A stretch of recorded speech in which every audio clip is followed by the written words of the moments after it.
Notice someone has a fever and cough or other symptoms of respiratory illness, avoid close contact when possible. Let's all do our part to ensure that each and every Grenadian remains healthy. Our health is our collective responsibility. My enemies' walls are bound to crumble, and to the floor their spears will fall.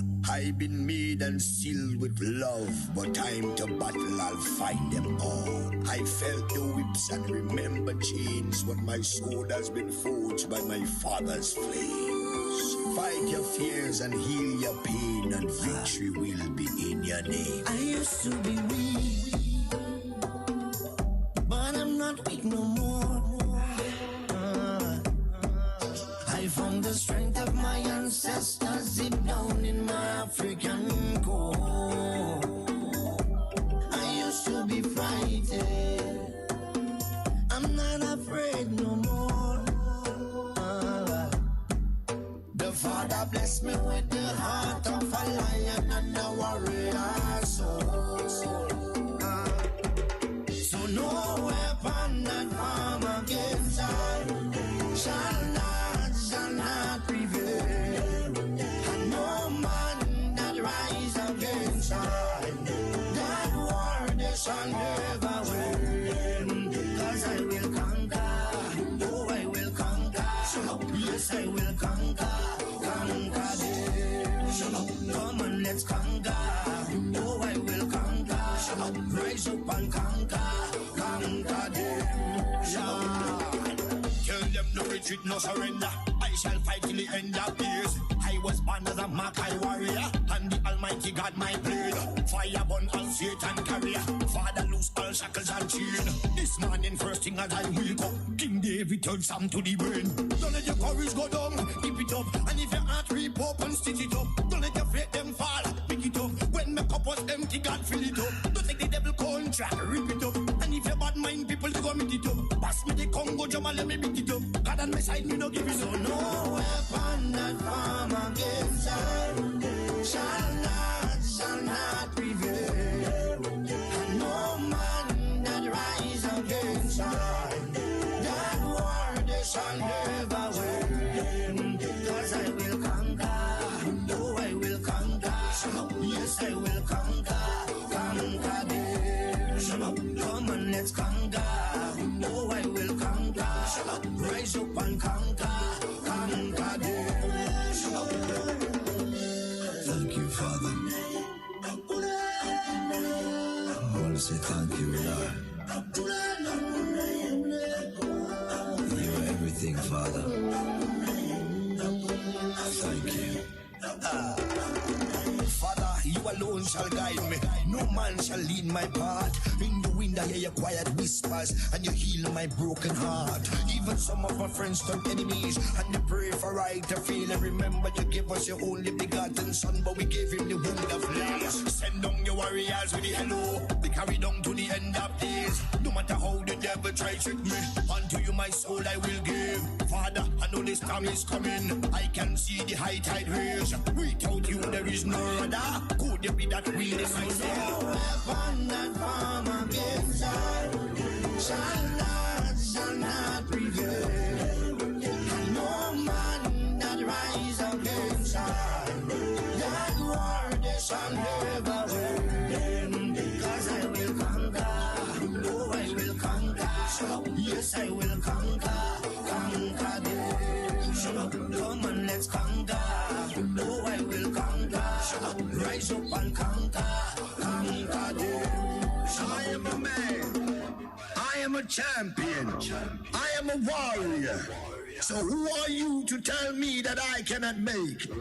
Who are you to tell me that I am not the greatest thing that God ever created? Good morning, Grenada, Carriacou, and PT Martinique. You're listening to Hard Talk Grenada.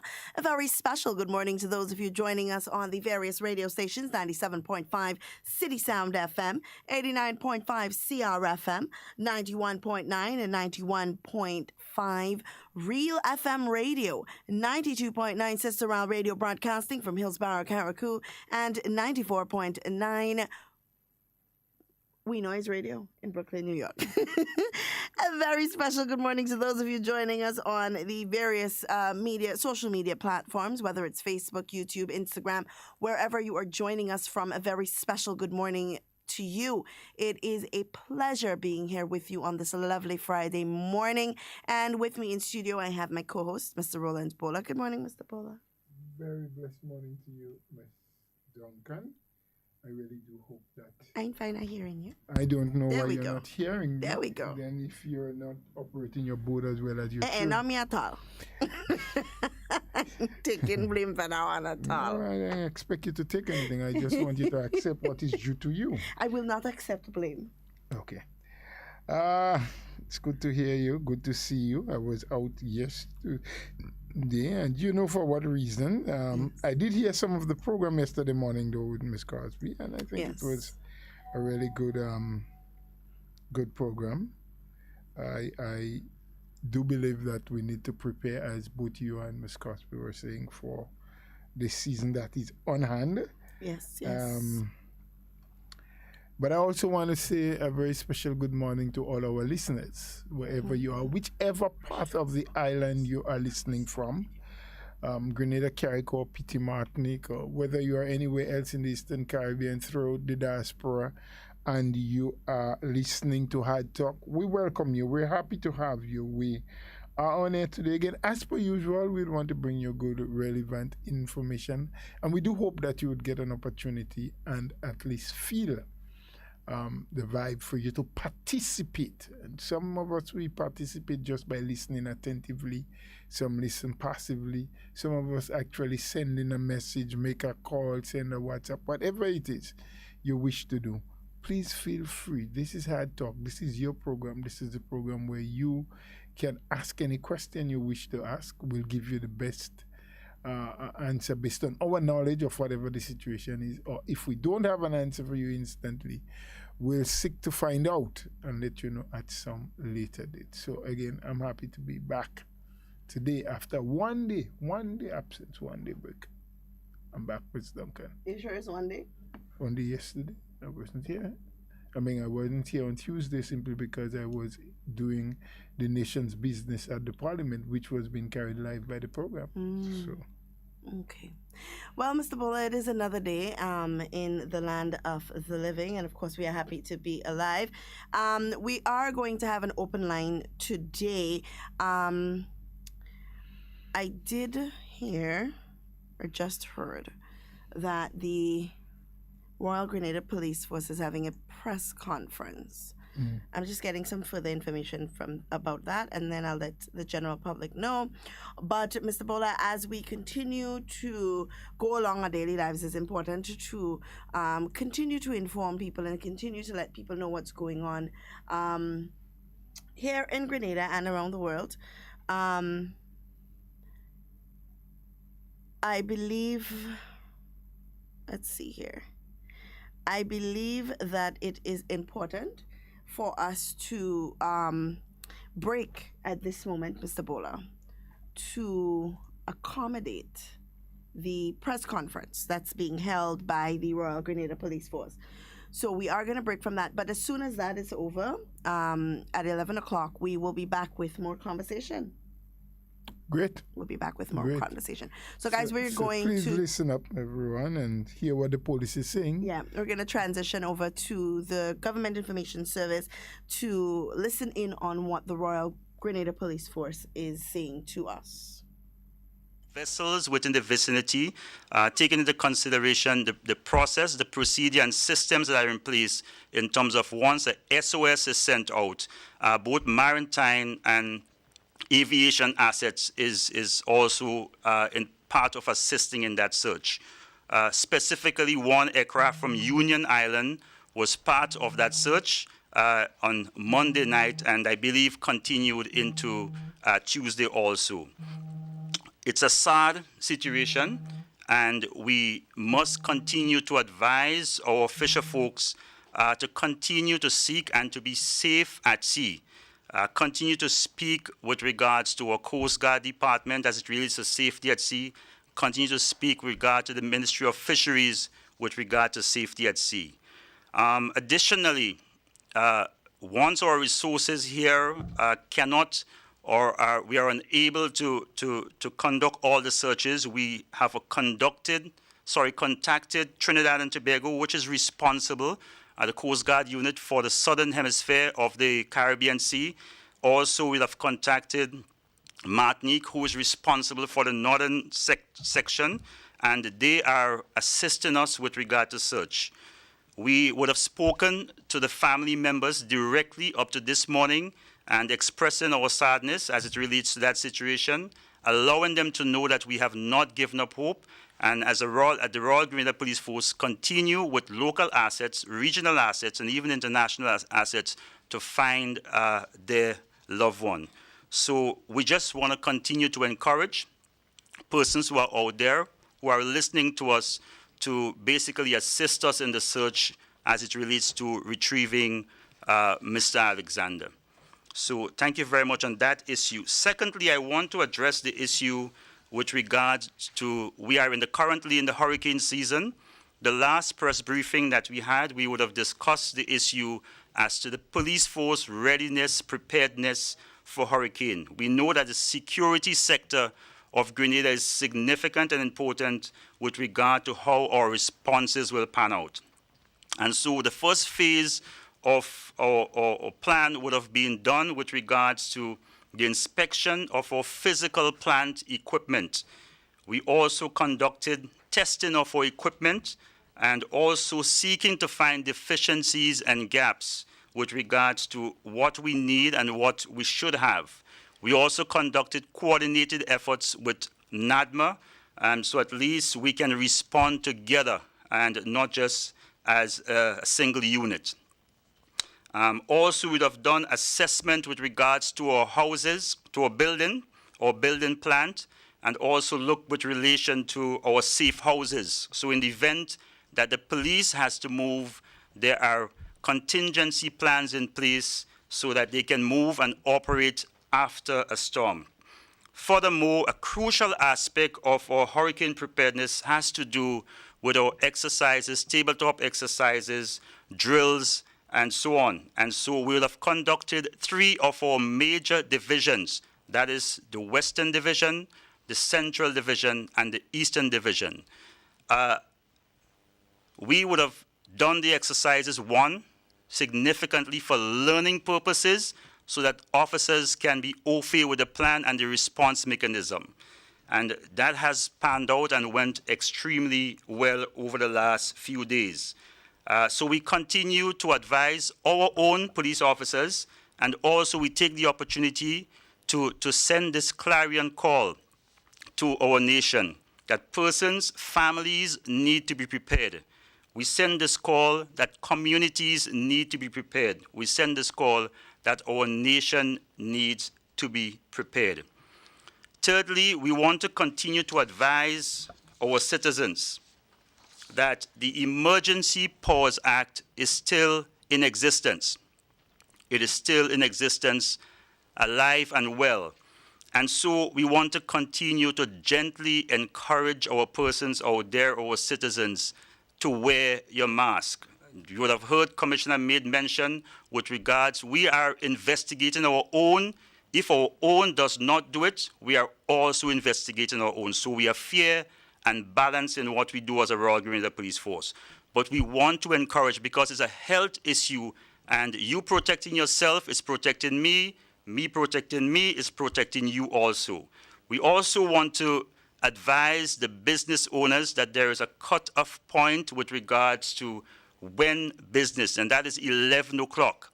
We also want to advise our citizens out there that the curfew is still in effect, and that is from 12 o'clock. So just continue to do what you have to do, continue to follow strictly the Emergency Powers Act. And on this note, I want to say thank you very much, and God bless you. Members of the media have said on several occasions before that with the advent of our new executive headed by Commissioner Martin, that the RGPF has been more community friendly, more media friendly, and in fact a lot more open than perhaps we have been decades ago. We give you an opportunity to ask us any questions. We bring all of the information that affects you to you before you have to come to us, and that trend is going to continue because we understand that policing cannot be done without you members of the media and without you members of the public. So here is your opportunity now to ask whatever questions you may have, seeking answers and clarity from the RGPF as to issues that are currently trending. So the floor is open now for questions. GBN, I understand that you have a question. Good morning to all the members of the head table. Thanks so much for the information supply. Christelina, GBN. My first question, I'm not too sure which of you would address that question, is in relation to police officers being accused of being involved in a number of altercations, a number of situations that involve citizens.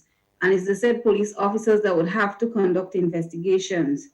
Are there any thought or any plans, or what's your take on having an independent body to do the investigation as a means of transparency to the public? It does not appear transparent since police officers are the one conducting the investigation involving officers.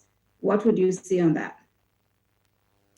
Thank you very much, Christeline. And quite frankly, I'm actually on my way to the press brief this morning. I heard the very issue being raised. I heard the very issue being raised on a call-in program, and I believe it, subject to correction, might be a GBN call-in program this morning.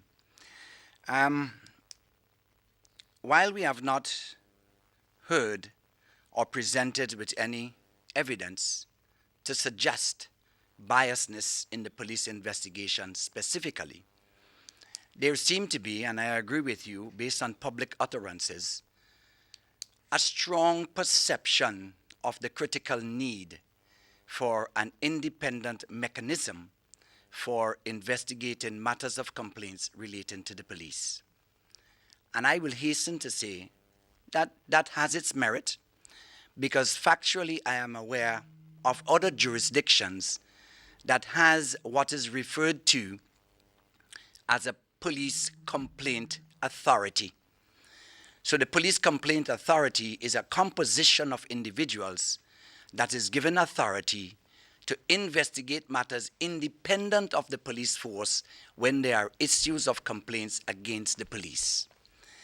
There may be merit in policymakers considering this as a progressive move, as a move that might add a level of transparency and accountability, if you may, albeit the fact that at the moment what we do have is a perception that is formed about police investigations. But notwithstanding that, as we well know, perceptions are people's reality, because we tend to hold on a lot to perceptions. But I believe that there have been a lot of comments of this in public space over time, and it is being heard. And I draw reference to the fact that there are examples in the region with where police complaints authority is in place to investigate all matters where involving actions by the police officers. So we will see where that goes, but certainly I have heard this issue, and I'm sure that policymakers have heard it and will consider those issues in its due course. Thank you very much for the question and affording me the opportunity to at least weigh in with some perspective. Thank you. For your response. Have some superintendent, you go to someone else, and that is in relation to the adherence to protocol. I know that you have started the process. Some persons were arrested and possibly charged for not wearing of the mask within the town or in public spaces. And so how is that going? An update on that, please, I might ask.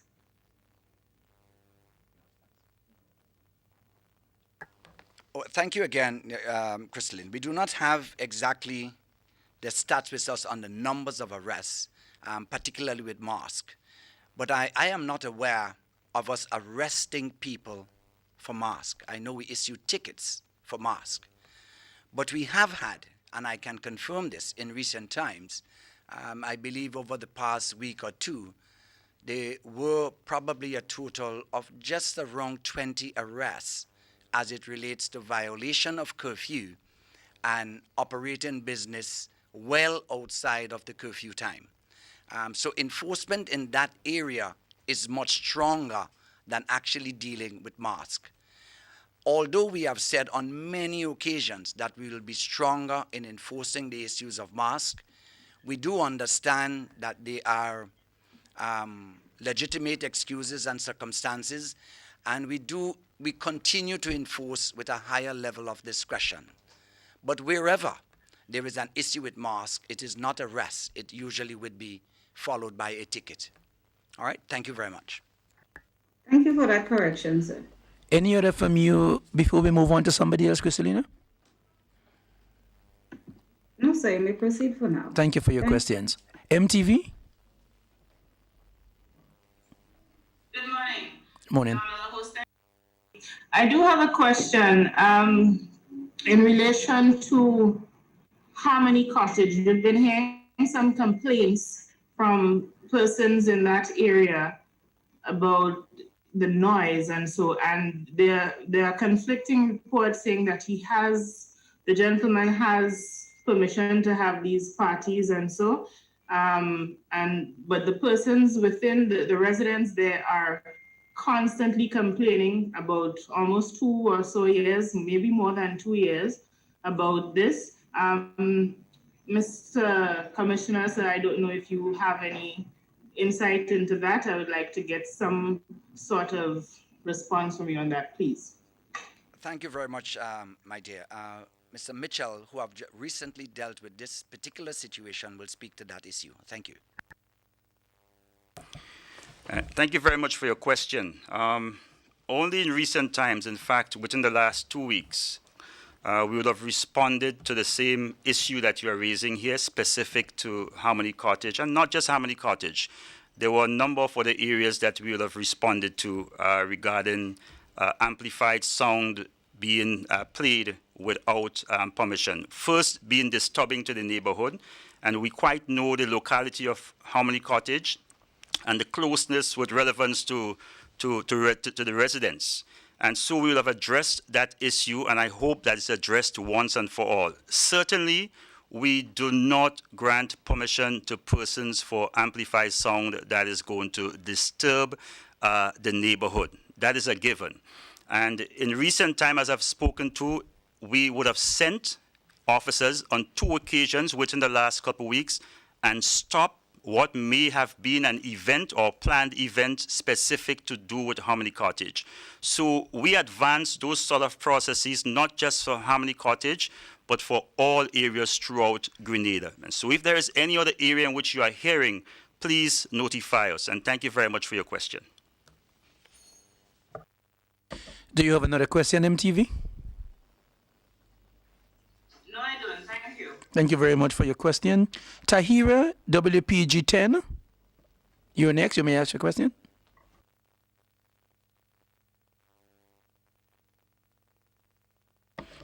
Do we have Tahira, WPG10?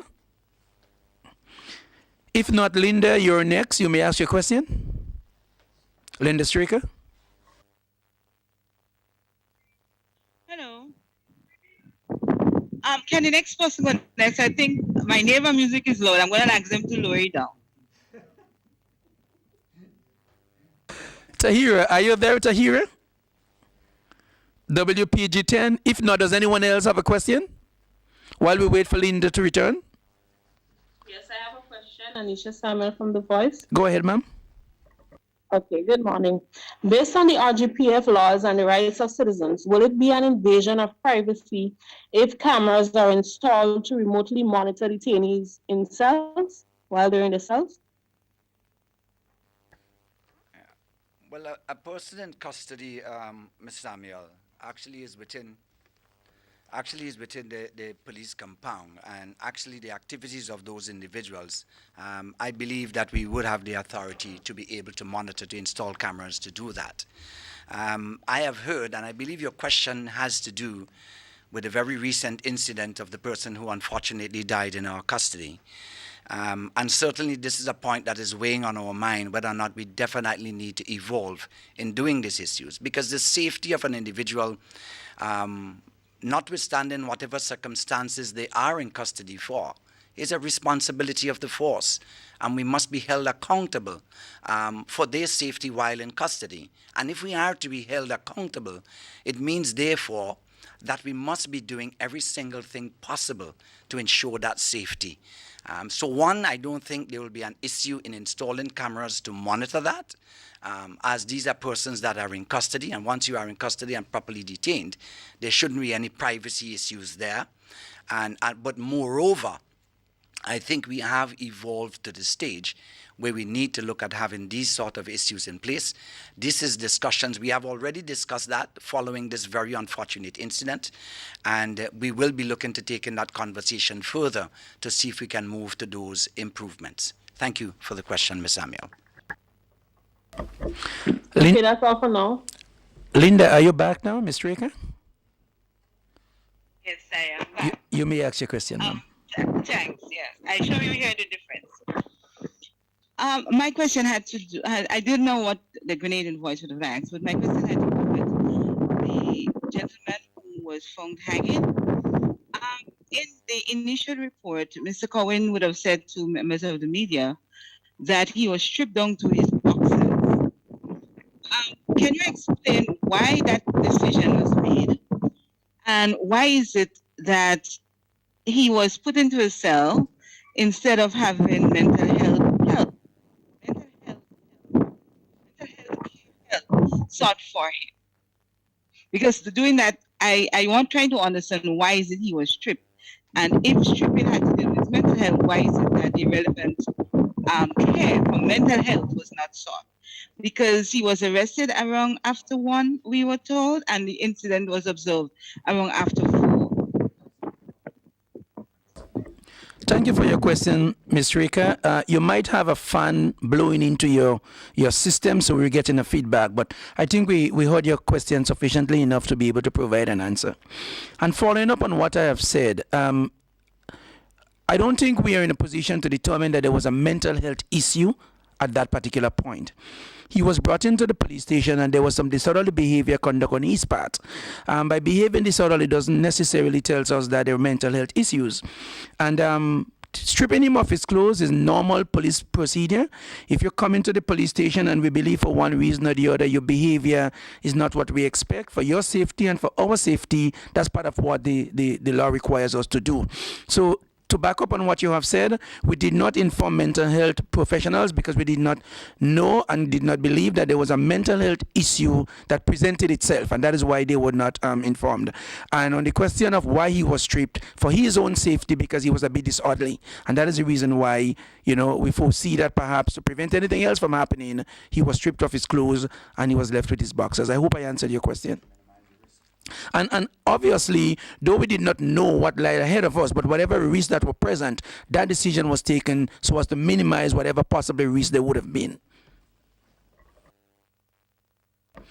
Any other from you, Ms. Raker? Yes. With regard to the other killing that happened involving the young lady, the initial report said that the guy would have gone to the Grandlands, the South St. George police station. I've seen in another outlet that the police came to the apartment. Can you clarify which is correct? Did he went to the station and the police come, or the police came to the apartment and met him there? How the police got involved? In all fairness to us, Ms. Raker, I don't believe we said that he went. We said that he contacted. He did not go to the police station. In fact, he called at the police station the afternoon before and again the morning. And the police responded and met him just around the vicinity of the victim's home. And that is exactly what has happened. He did not go. The police met him in the vicinity of the home of the victim or the deceased. And my final question for now, we would have seen the arrest and charge, I think at least 2 officers for the year so far. We would have seen it happen before. Is there an increase in police investigating their own needing to arrest, or it is just something that just Sometimes have this one-off thing where people get too emotional and thing happen. Is there a constant complaint from the public about police officers that is now seeing internal investigation that is leading to more arrests and charge of police officers?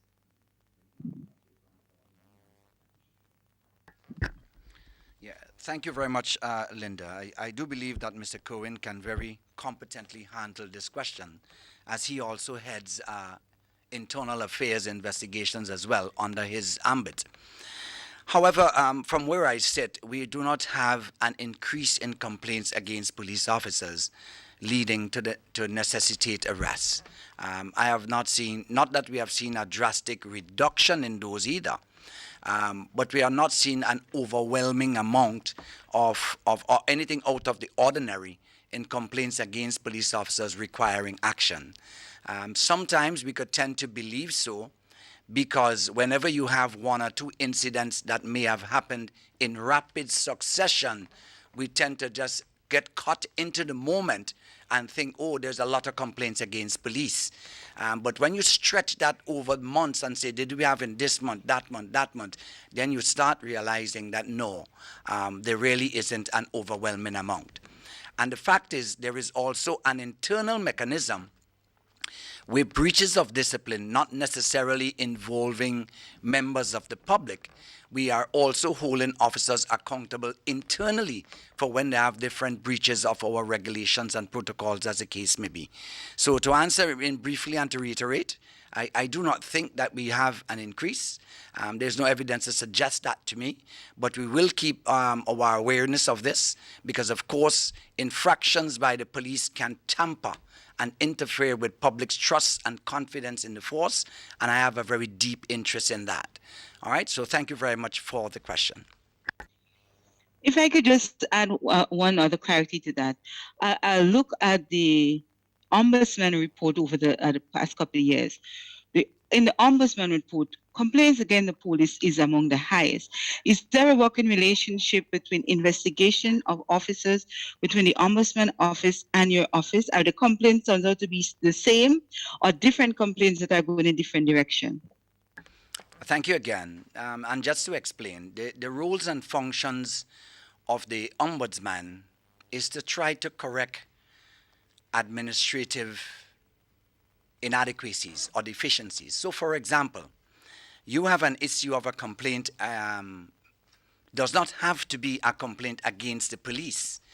But if you make a complaint to the police to treat with your matter, let's say a property dispute or whatever it may be, you made a complaint to the police and the police has not adequately addressed that matter, you could complain to the Ombudsman for maladministration on the part of the police in not treating with your matter efficiently.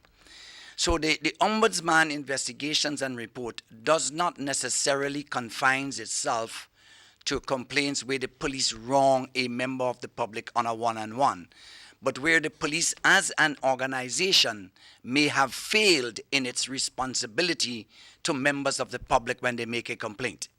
And so the spectrum of complaints against the police organization as reflected in the Ombudsman report will take that broad spectrum of issues into consideration. But you flagged a very important issue here. The fact that Ombudsman is flagging complaints against the organization, and this is whether or not the complaints are well-founded or not. The fact that complaints are made, it means that we do have an issue here to address. The other part of the question, though, has to do with collaboration. Part of the process that involves matters with the Ombudsman is once reports are made to them, whether it is against a police officer or against the organization, the Ombudsman then requests of the Commissioner of Police investigation or report into the matter, submit reports, and the Ombudsman himself can also go out and carry out those necessary interviews, questions, and probes into those matters. And whenever that has to happen, we do fully cooperate. I hope that answers your question, Linda. Thank you for your question, Ms. Straker. Khalid Safari, welcome to the press brief. We invite you now to pose your questions. Good morning and thank you. The investigation is now ongoing regarding the incident at Central Police Station. Have your investigators already reviewed the diary?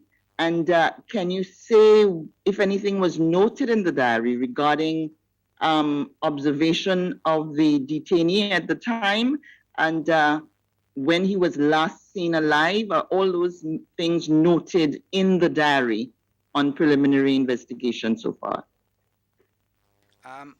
At the moment, I have not had an update on the investigations to date. But I will expect that once this report comes through, and not that we'll have to wait forever for this, that there should be a chronological accountability for the activities involving the deceased from arrival to when the observation is made and up unto the point for when his body was removed from the station. And in addition to this, I would expect a very thorough analysis of all of the actions taken or not taken and explanations to suit. At this point in time, it is very nitty-gritty to specify, have you look at every entry into the diary. I'm sure the investigators that are doing that may have already done that preliminary look.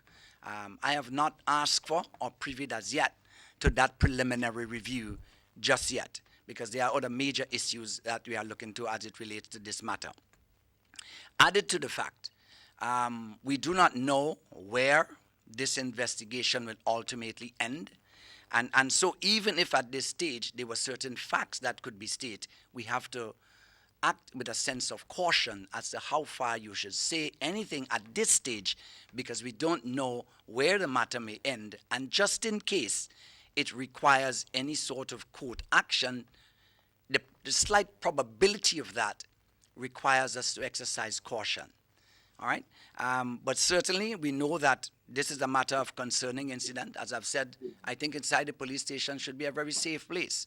And anyone dying in a police station is of serious concern, and I want to assure you that I take this matter very seriously, and we definitely will make sure that this matter is thoroughly investigated and proper accountability for all of the actions of the police in treating with this matter. Thank you very much, Ms. Faria. What is standing operating procedures regarding detainees in the cell? There's a time period within which officers must check on the cells to make sure that the detainees are actually even still there.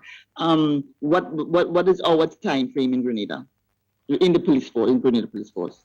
Yeah, there is stipulated periods that officers must be checking in on prisoners at the station. But our protocols are beyond specific periods of time, and to go even further, to be able to check on cells within the protocol timings, but of course to make sure that you check on cells as often as is necessary.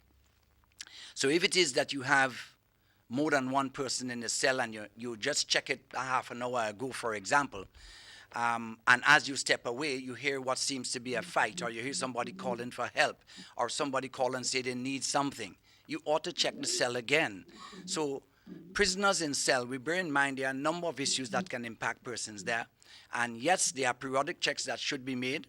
Of course, that is stipulated in our regulations, but we insist that those checks should be done as often as is required. If it turns out being every 5 minutes, every 10 minutes, then so be it.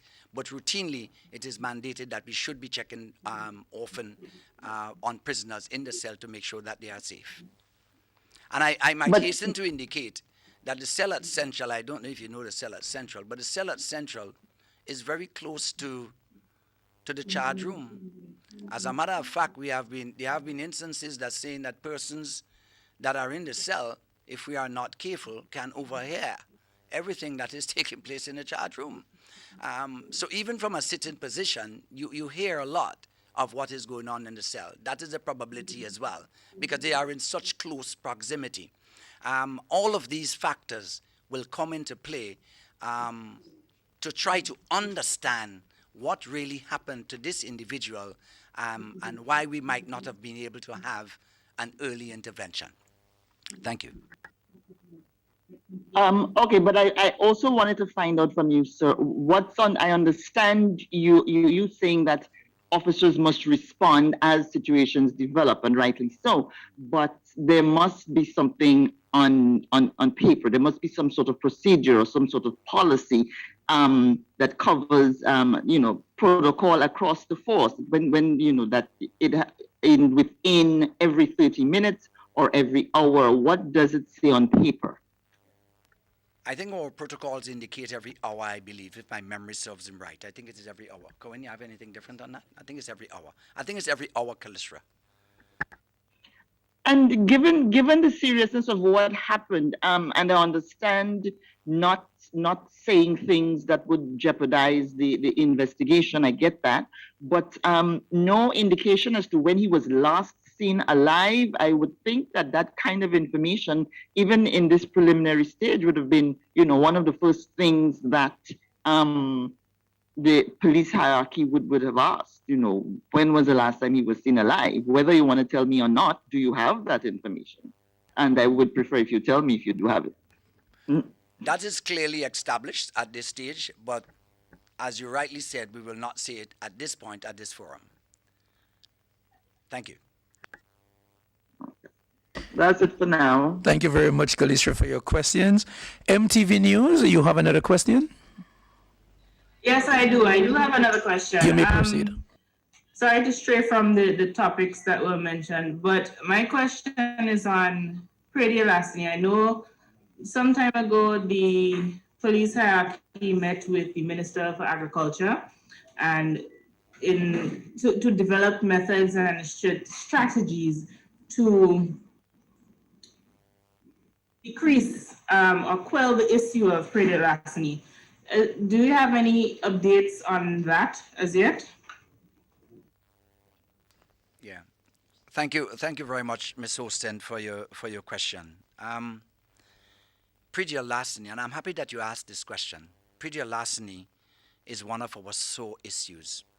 And I want to preface answering your question to contextualize it. In our review of the first quarter, Pradia Lasny is one of the crimes that continues to show gradual but constant increases.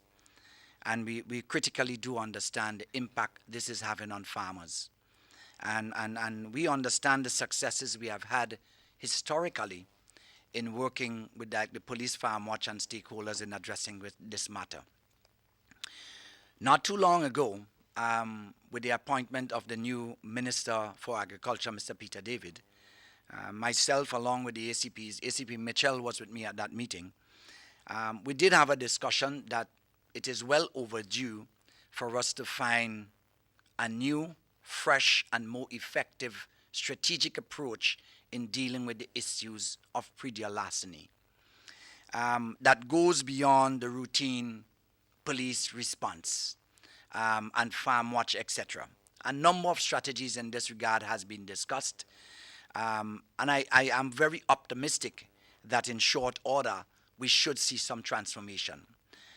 There are serious considerations about the use of technology, with being able to furnish farmers with geofencing technology. And geofencing, just for clarity here, has to do with sort of imaginary lines of alarm that can alarm back into a station encompassing one land. There are the issues of cameras. There are even the consideration of drones that can be used. But at this point in time, and at the lower level, you probably have heard that the police have started reactivating a number of our police farm watch schemes. And at the individual level, we are now looking to partner with farmers to be able to work with farmers with when they have different crops that are ready for reaping. The police can work to stake out those farms. And we have done so successfully in the past. I can recall us staking out a farm of 10 years with a farmer, and as anticipated, the predial thief did arrive and we were able to apprehend. So we believe that getting back and working closer with the farmers will give us a greater opportunity of success in that regard. But that is based on manpower, and we cannot be there 24 hours. So we definitely need to leverage some other mechanism that can give us a competitive advantage in treating with the issue of predial larceny. And the last point I will make on this, to get this competitive advantage, we need community buy-in. Unfortunately, but so it is, we do have farmers that works against farmers, in the sense that I can only sell 100 pounds of nutmeg or produce 100 pounds of nutmeg, but I want to sell 200. And so I use whatever means to get it. Additionally, there are ordinary members of the public where the price of a yam might be $10, but from a predial thief, you can get it for $2.50 or $5 and we buy it. We will not kill predial larceny, in my opinion, no matter what technology we utilize, unless we have a concerted public buy-in to treat with this issue, and understanding that us supporting farmers is supporting national food security for Grenada. So we need to heighten our approach for us as members of the public to stop providing a market for predial thieves, because where there is demand, there will be supply. If we are demanding buying stolen products, there will be people that will look for providing a living through that means. So we need to understand who are the receivers in the large scale, as dealing with farmers who want to sell more than they produce, as well as at the household level. There is one business company, and out of an abundance of caution, I don't want to name the company here, but I know this particular company, supermarket, as a matter of fact, that actually asks everyone that comes to purchase, to sell predial produce, to present your farmer's ID and registration, because you have to account that I am buying from a legitimate farmer. We need to go back to those areas. We need to get back to the point of registered farmers, and the regulations are there, where you cannot sell more than, I think, 15 pounds of any predial produce to anyone without receiving a receipt. So we definitely need to get out there and improve on this, because this is a very, very sore point. You may have realized that I spend the most time talking on this particular issue, simply because I am very passionate about the plague of predial larceny and how it affects our farmers, and the spin-off implication it can have if farmers are frustrated on our food security. Thank you so much for raising that question. All right, we're going to have Callisto come back with another questions, after which we're going to take two more. We are almost to the end of the press brief, so we'll have Callisto questions now. We'll have two more, and then we're going to put a wrap on this morning's session. Callisto?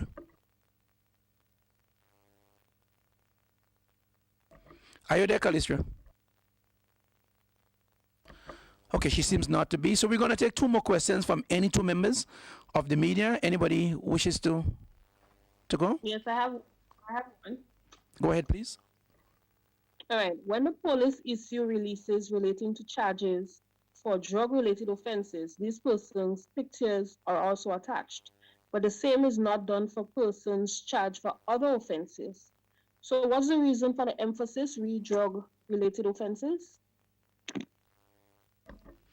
This happens, ma'am, because of processes. The drug squad have their own protocol by which they operate. If you're charged for drug, likely your picture will be available, because that's part of the process of the drug squad. We have not make it mandatory across the force to be able to, for different departments to be able to do the same thing that the drug squad usually do. I've heard the comments, I've seen the comments, and it seems to suggest biasness for, against drug people charged for drugs as against those charged for other offenses. This only happens because of processes in the various departments. The drug squad is part of their process. They do, a full and complete process. They have their own protocols by which they would send information to us, and that information that you see comes out of, as releases, are the information put together by the drug squad, because conforming to their protocol, which is not the same as the other departments, and that is the reason why from some departments you see no photograph at all. I just want to take the opportunity to add a little bit onto this question.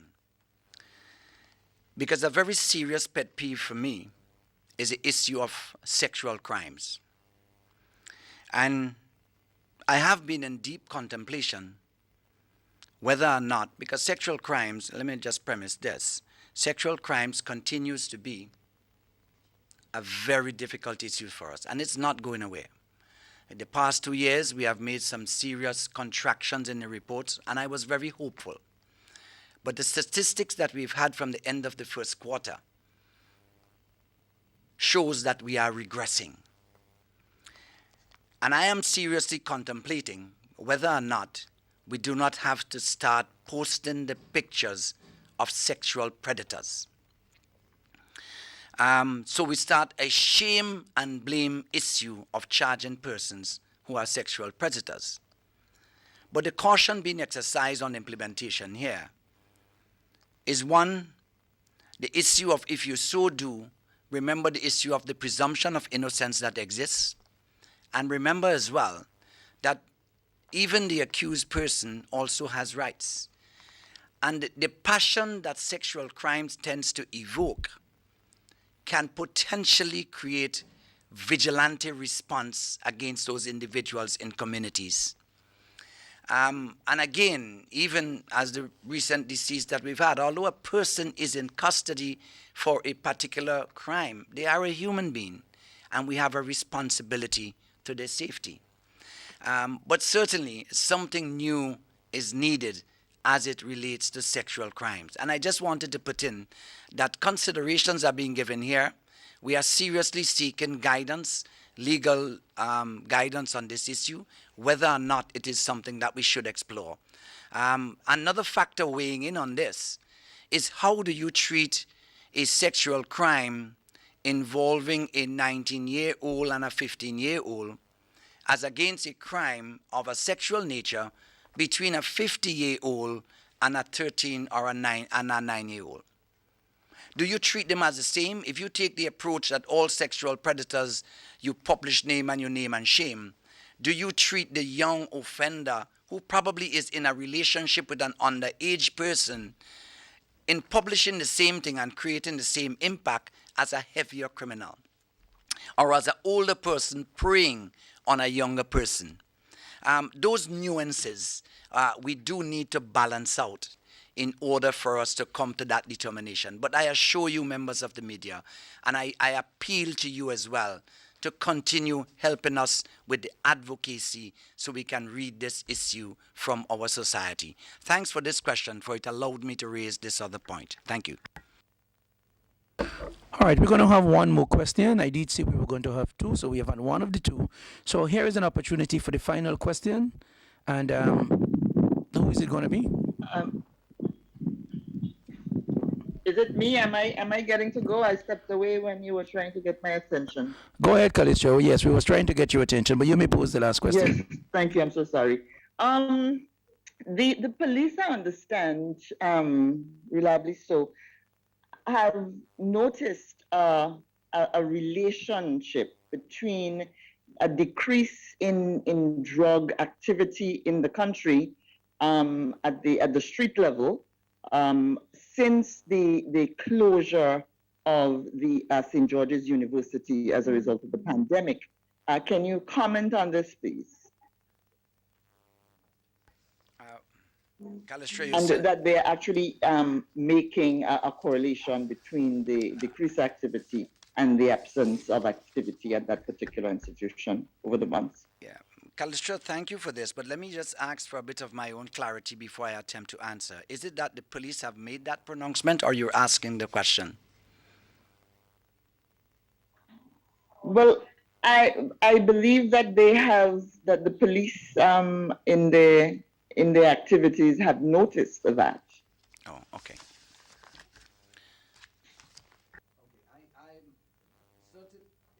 Sorry, Kalistra. I had a mix-up between turning the mic on and off. Sorry about that. I cannot say what we have had is a reduction in the number of persons charged generally for drug offenses within over the first quarter. But I do not think that analysis went down to flesh out significantly the specific causes that might have contributed to that.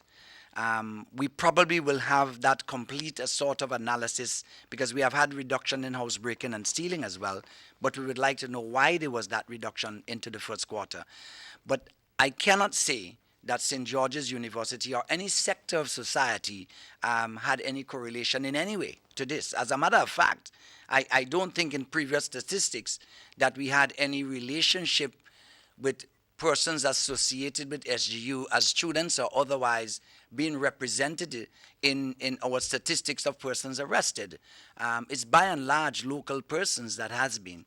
But it's an interesting question, but one that calls for deeper analysis. I will need to look into this and find out if there is, what are the cause and effects that led to the reduction in arrest cases. What I know for a fact is that we have changed the dynamics to start looking on the bigger transactions. So our law enforcement focus has intensified in dealing with the trafficking issues.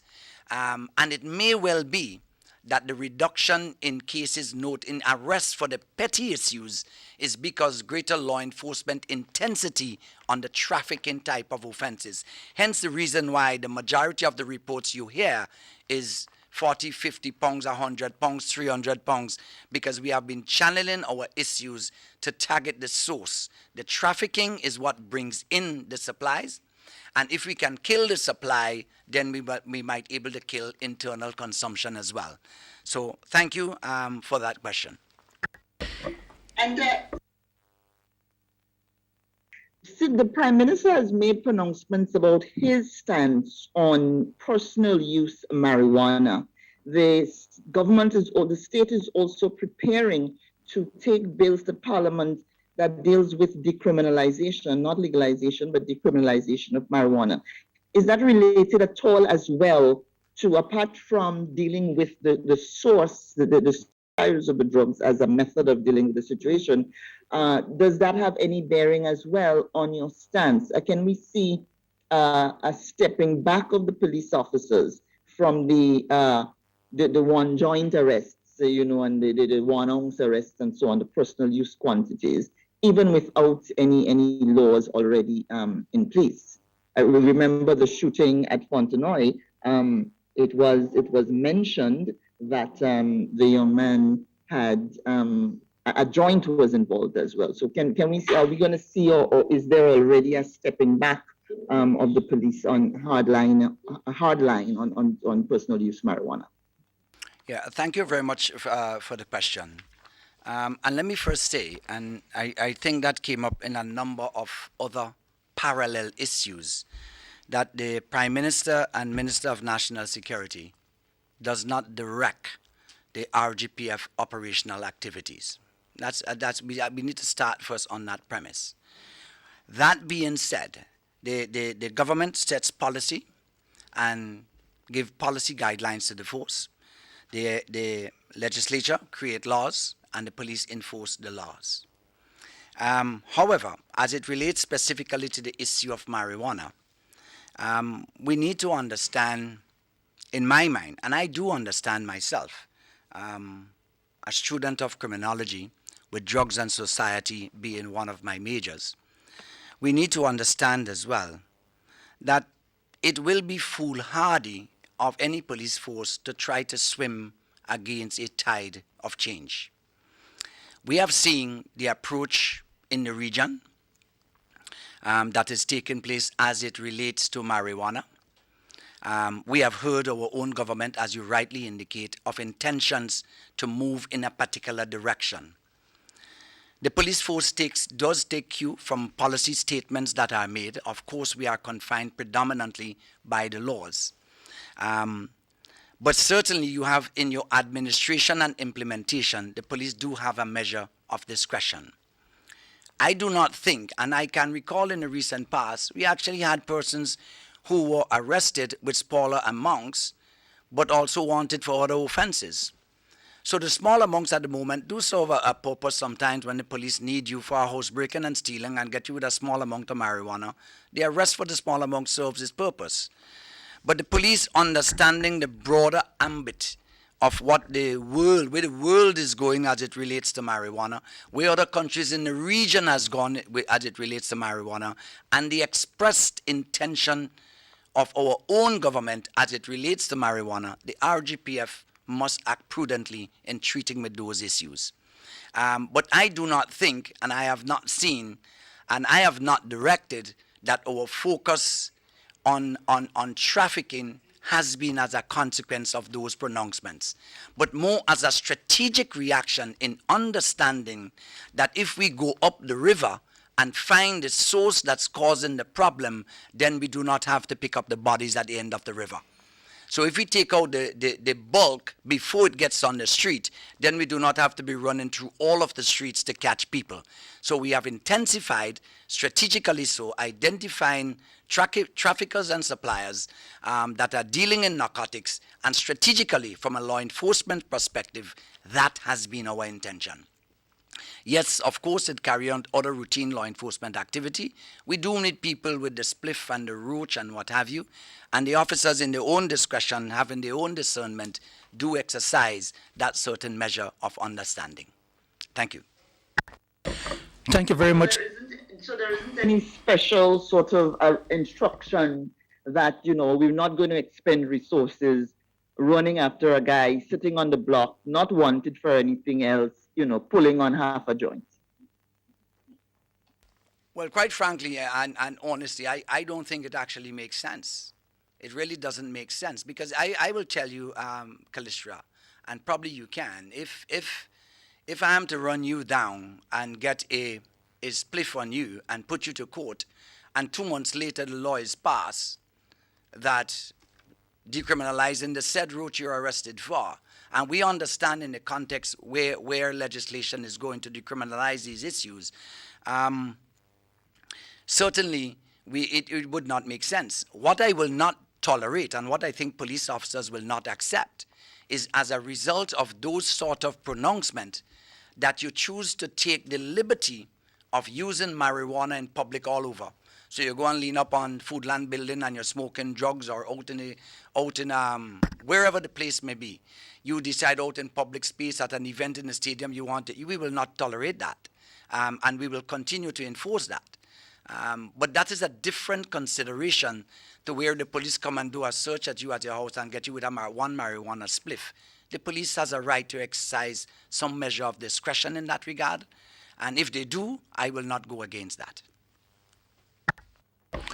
Okay, thank you, sir. And I hope we don't start smoking on the sidewalk, because then everybody passing by will probably get affected. Thank you. Well, please make sure that is not the intention. And if that does happen, just to reiterate, the issue of these considerations in the flexibility of the discretion applied by the police, anyone so choose to do this, the proliferation of use of marijuana on the streets will not be tolerated by the RGPF. Thank you. Thank you very much, members of the media. We have come to the end of our press briefing. But just before we wrap, I want to give ACP John Mitchell an opportunity to make some parting words to us in closing.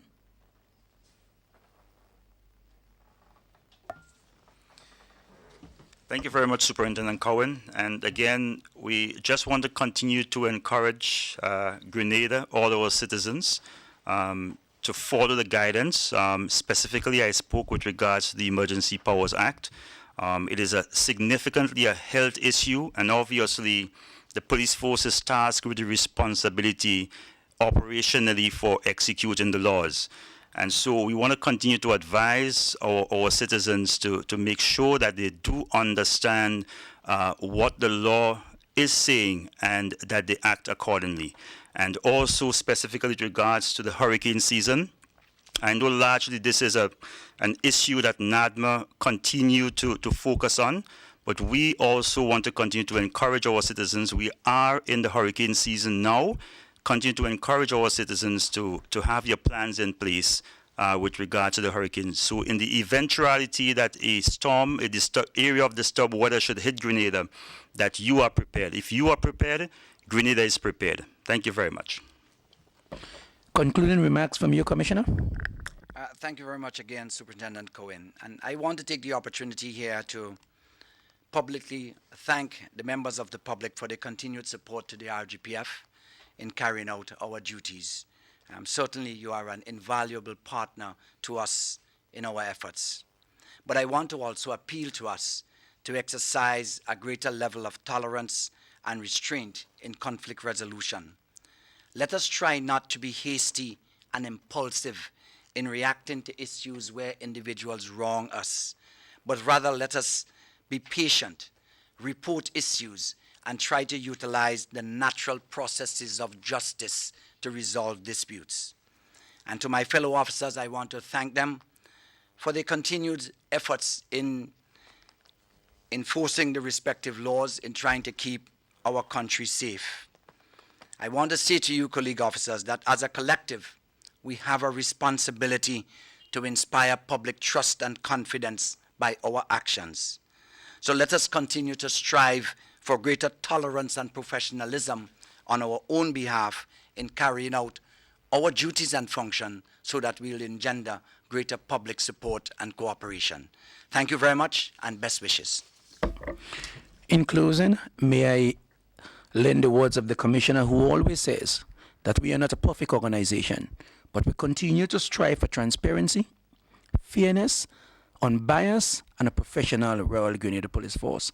Thank you very much for joining us this morning. You have heard from the Royal Grenada Police Force, and we're happy that you were able to join us for this press conference. God bless you, and have a good day.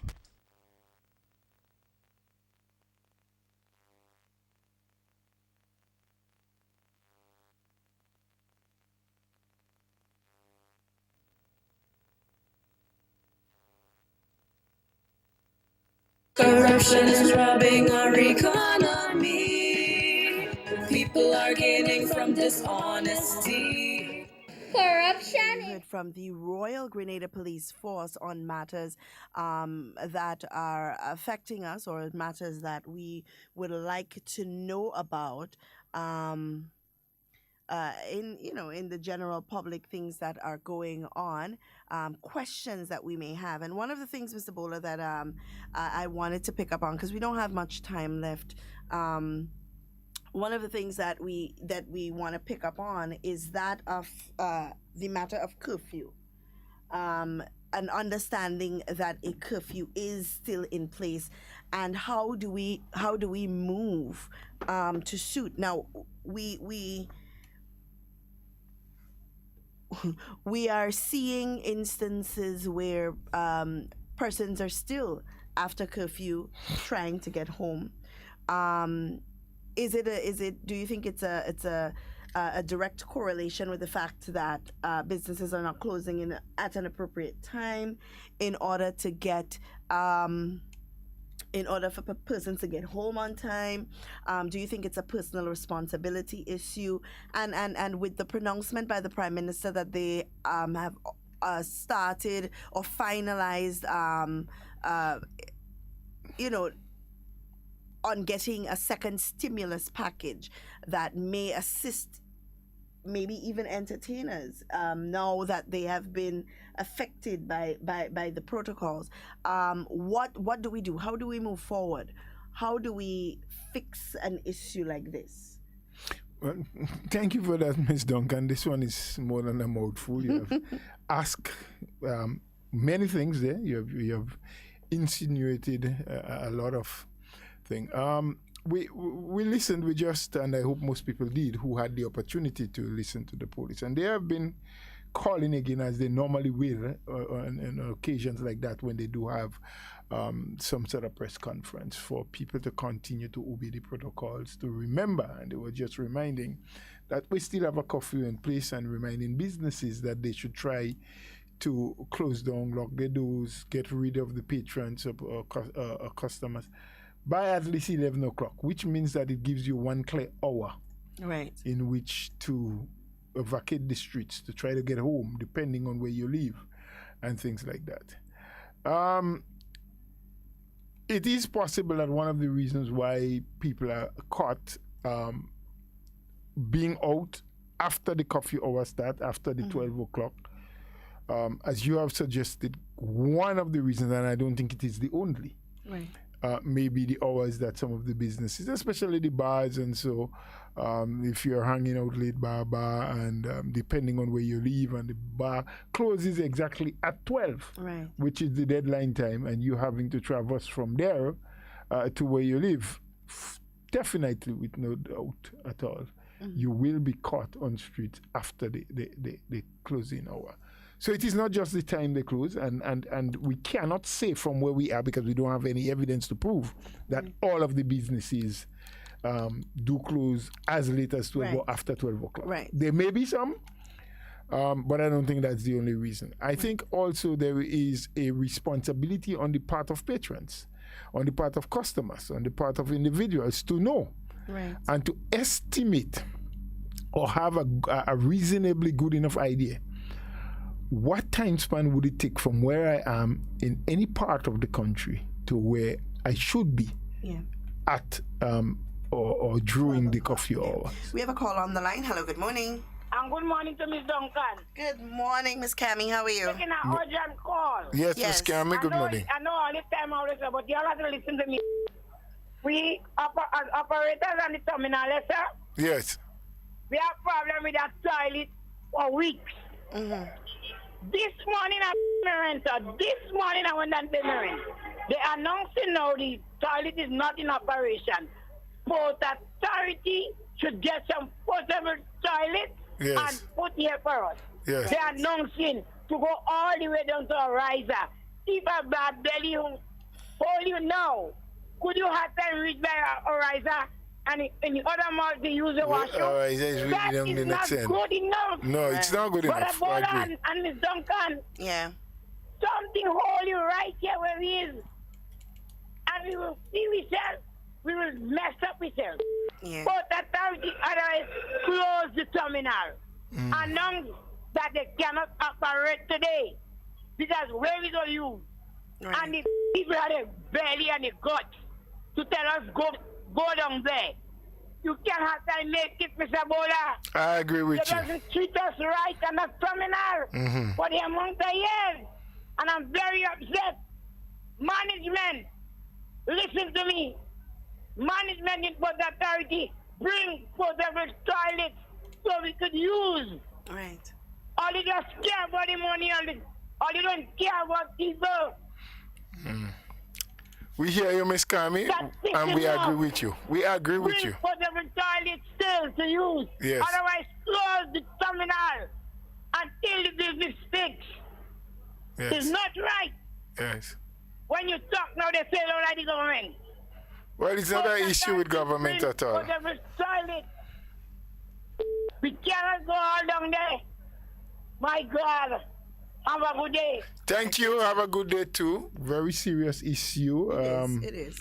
And as she said, it's not about government. It's about management, and it's about people who are being placed in positions of authority and has responsibility for doing certain things. And those things do happen. You do have malfunctioning appliances. You do have things, as she said, the toilet is not working for whatever the reason. So one, you need to urgently bring in the repair individuals to try and have it repaired as soon as possible. So, but that's just one part. But what arrangements do you make?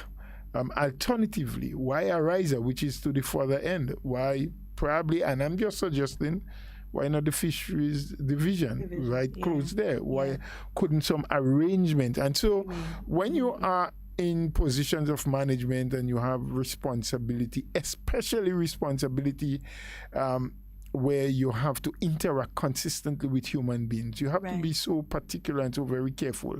And so the call that I will make is that the management of the terminus should look seriously. So even if there is an arrangement with a riser, which is a reasonable distance away, as the lady said, if seriously you need to go, you need to go. That's a long walk, right? Yeah. Maybe they can also try to make some arrangement with some other place closer. Right? So she had a suggestion of portable toilets. maybe that can work too, one or two. Maybe speak with Fisheries Division, which is not very far away. How many toilets do they have? What can be made available for assistance? And not just for the people who are renting on the terminus, but individuals as well. You have children and adults who frequent the and may have need to use a washroom.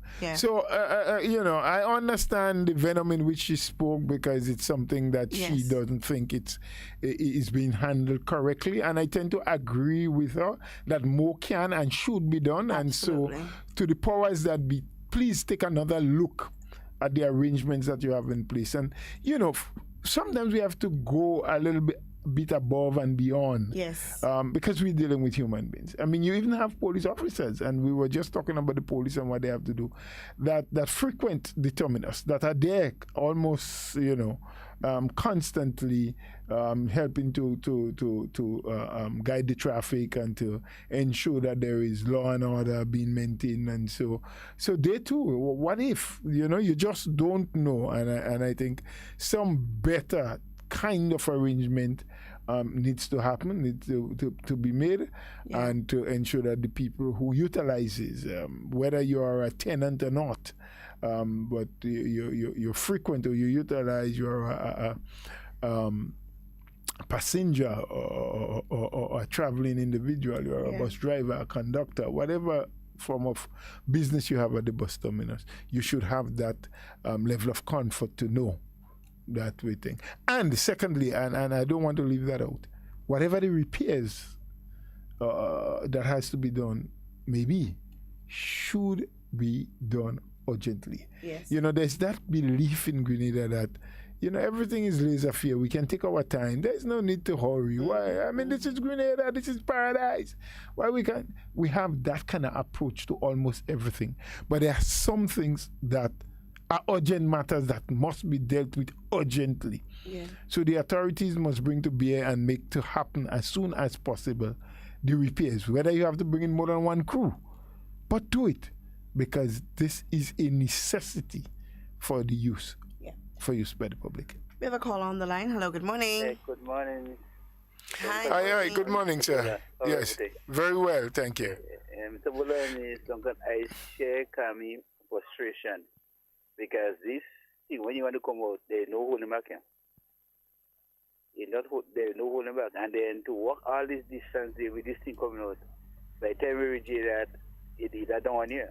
Sometimes. What I do believe that the Port Authority Management team should do, look at the nearest station, which is the fishery, or they put a right there for people. Yeah. Because not only the workers there, but the people who may waiting waiting for a bus. I know the bus will take long before they to full. So I do believe the Port Authority, they need to do better than that. Yeah. Right? We did express that, and thank you for condoning the same kind of thing. Later. Yeah, man, be good now. Take care. You too. Yep. Right. So in moving on, we have just gotten news that Sister Alexandra Otway Noel would have lost her dad. Yes. Sometime this morning, or in the latter part of last night. I don't know the exact time, but that has happened, Mr. Otway, and so we want to express our condolences to Sister Alexandra Otway and Noel and her family on the passing of her dad, and that is condolences coming from us here, in particular the HARDTALK team, but in general the entire executive and members of the New National Party. Absolutely. She is a member of the party, and so whoever else, we don't always get all the information. We don't, and we are not in the business of sending out condolences and so on. For every human being or every person that passed, that would say it. But because the news has reached us at this time, we just thought we'd express it publicly. But of course, in an individual capacity, every one of us can express our sympathy and condolences to Sister Noel or any other member of the family. So we know it's a loved one that has passed. It's never easy. Doesn't matter what stage of life you are. It doesn't matter what stage of life that loved one was in, whether they were already very aged and in an advanced stage of their life or very youthful. When you lose them for good. Absolutely. So it's always a very painful thing, and we do share your pain and your sorrow, Sister Noel. But our deepest condolences to you and the rest of your family. Absolutely. Yep. As we move along, Mr. Bola, I do want us to, because we don't have much time left, but to just reiterate how very blessed we are as Grenadians on so many levels. We have done a magnificent job when it comes to dealing with COVID-19. When it comes to dealing with the effects of COVID, so much so, Mr. Bola, that people have become increasingly complacent as it relates to the protocols. People are so comfortable to the point where we no longer see the need for certain protocols. We no longer see the need for the enforcement of a curfew. We don't see the need for a lot of these things. And I don't think it's a lack of understanding as to why it's there. I think it's just that it's been such a difficult year and months for us that we feel like, okay, we are at a good place now. Let us reap the results of I want to say labor. Labor may not be or sacrifice. Let's reap the results of our sacrifice, because we have sacrificed a lot as Grenadians to be in the place that we are in now. Yep. And we continue to sacrifice every day. Every time you go out on a Friday or a Saturday night and you want to stay till 2 a.m, but you remember that you got to go home because there is a curfew, and you do. That is a sacrifice. Every time you leave home in the morning and you put on a mask and you make it your duty to social distance and so on, that is also a sacrifice. Every nurse and every doctor and every policeman and every health official, everyone attached to the COVID team, every time that they get up in the morning and they go out to work, it's a sacrifice that they're making, not just for themselves, but for us as a Grenadian people. So we've all made sacrifices. Business people that close their business at 11 o'clock in the night, it's a sacrifice that they're making. We've all made sacrifices. But at the end of the day, I think what's important for us to remember is that even though we have made these sacrifices and even though we deserve to reap the rewards of our sacrifices, we must remember that COVID-19, which is the enemy, which is the cause for the sacrifices that we are forced to make, is still around. And just a simple slip and a simple mistake can put us in a situation where we are making even bigger sacrifices for an even longer period of time. And that is when we would start really seeing the struggle that it is as a people to go through the problems of COVID-19. Just in our neighboring country of Trinidad and Tobago, I hear every day and I speak to family members there.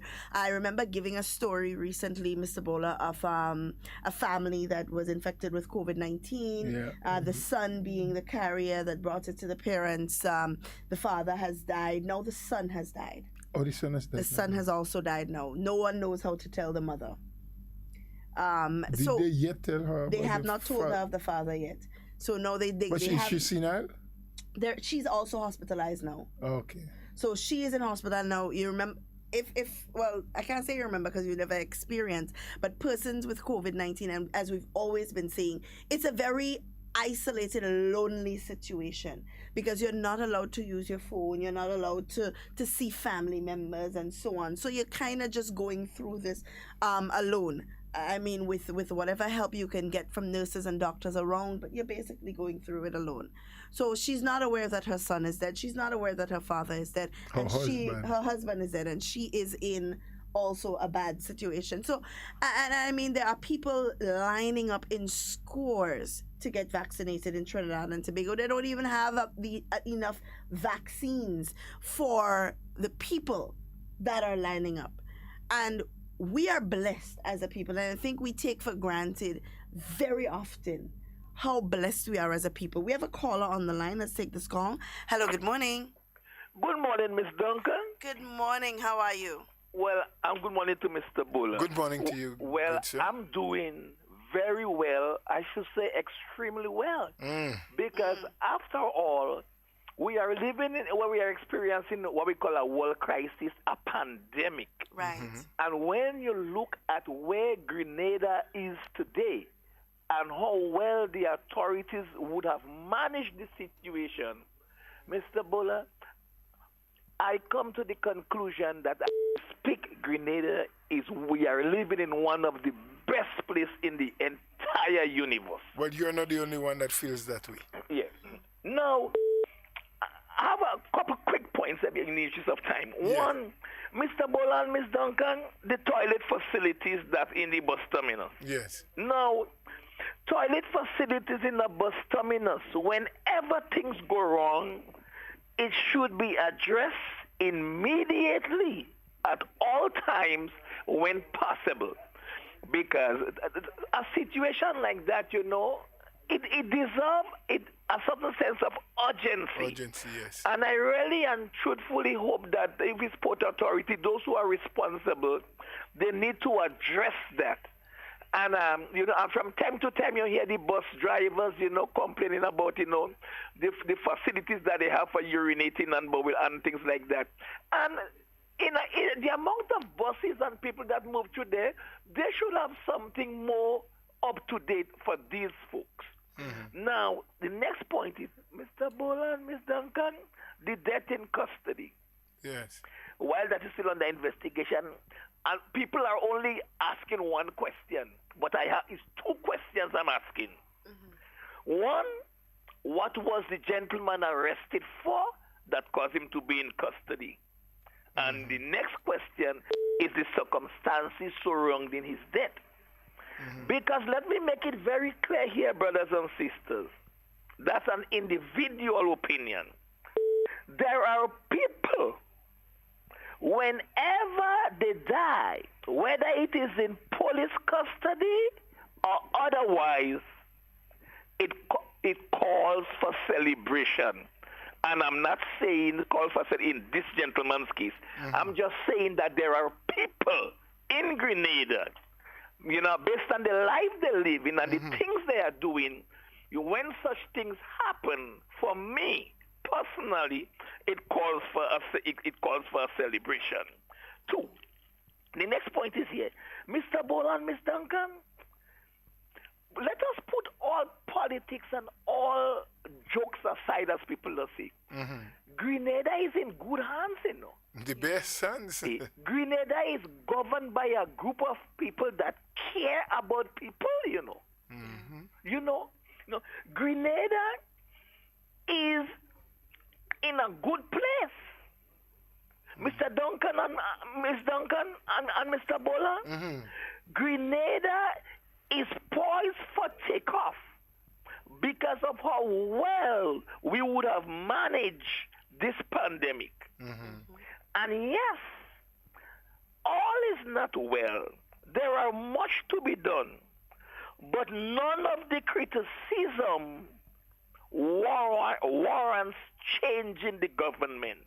Why? Because the alternative at the moment don't qualify themselves for leadership. So what we have to do now, based on what we have in Grenada here, is to work with the government, support the government, so they could do things better. Because the so-called alternative presently, they are a zero. I trust you all will have a pleasant weekend. You as well. We wish that for you as well, and thank you for your comments and your contribution. We are quickly running down around, well, the clock is running, not me, I'm City, sorry. So let me rephrase that. The clock is moving really quick, and we are getting out of time, and there's another caller online. Good morning, caller. Mr. Bola, good morning. How are you doing? I am very well, thanks. Good. Well, I hope to be very brief, but I want to address something that happened last week. And this is the Communications and Information Officer from the Ministry of Health. Yes, we made the voice out good, fellow. We can't miss you. Good. Now, so there was a report carried on Junior George's ride along, in which he made reference to something to Mr. Roy T. Jones and being denied surgery at the hospital, and they claim it is life-saving surgery at the general hospital because he could not have afforded the PCR test. And I want to clarify the issue here. So let the Grenadian public understand this. Now, the information we have here is that the patient was going private, and to go and do the nature of the surgery that he wanted to do. From what we know, it would have cost anywhere upwards of $5,000 to about $10,000. However, he elected to go private because public because we have Dr. Tristan, who is providing the same surgery. He's doing it for government, so government is paying him, so patients get it done freely. Okay. Now, what Mr. Jones did not tell the Grenadian public, and he did not even tell his, because I listened as well to Kem Jones' program, in which and I heard Mr. Jones' pronouncements himself. And I find it to be rather dishonest, yes, on Mr. Jones' part, in that he did not You tell have to verify which entire Jones you're truth. talking about there, because you're talking Kem Jones, you're talking Roy T. Jones. Roy T. Jones. I'm Right. talking about Roy T. Jones. So verify it so people would So understand. I'm saying Kem played something that Roy T. Jones said, right. And I'm saying that Roy T. was dishonest, yeah? Because he did not tell the whole truth. Okay. The fact of the matter is that all, and I said all, A-L-L, all of the pre-diagnostic services requirements, that's the lab test and all of that, Yes. all of that was waived. He had to pay nothing. not Zero. a cent. Nil. Now, the PCR test cost $410. When he went to the social worker who waived, approved, and stamped the waiver agreement that he do not pay for his pre-surgical diagnostic test, right? He asked for a reduction in the fee. He said that he couldn't have afford. Now, it was cut in half from 410 to 205. So he come and he mentioned that he was denied surgery because he couldn't pay for the PCR test. But he's not saying that the test, which cost 410, was cut in half for him. So he got a 50% reduction. That is dishonesty.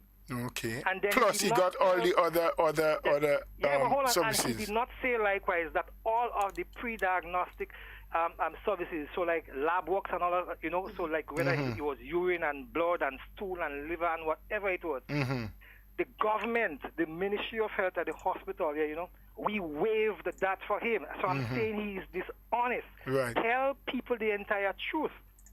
Now, healthcare is not free. I'm not saying everybody will be able to afford. But my God, if you're going to go out there, say what is good and say what is bad. Right. Don't Let me go ask and you try a quick and make it question, look as if Kevin. Nothing was done. You have established that. So let me ask you a quick question. Why was it necessary, in your opinion, for Mr. Roy T. Jones to go public with that issue? Personally, I think it was malicious. Okay. Full stop. That's your personal. No, because there is a mechanism, Mr. Bula. Persons who cannot pay, right? Yes. There is a mechanism. It can be waived. Yes. As a matter of fact, it was cut already. By 50%. Yeah, by 50%. However, the social worker made that determination. Now, if you want something further, the system that is in place is that through recommendation, the permanent secretary will then send that recommendation down to the Ministry of Finance, because all finances is managed by Ministry of Finance, not Ministry of Health. Yes. Right. So I am saying here, that instead of you try jumping the gun, do the right thing. Now, he mentioned Dr. Donald's name, and Dr. Donald, yes, did try to help. Miss Marshall did try to intervene.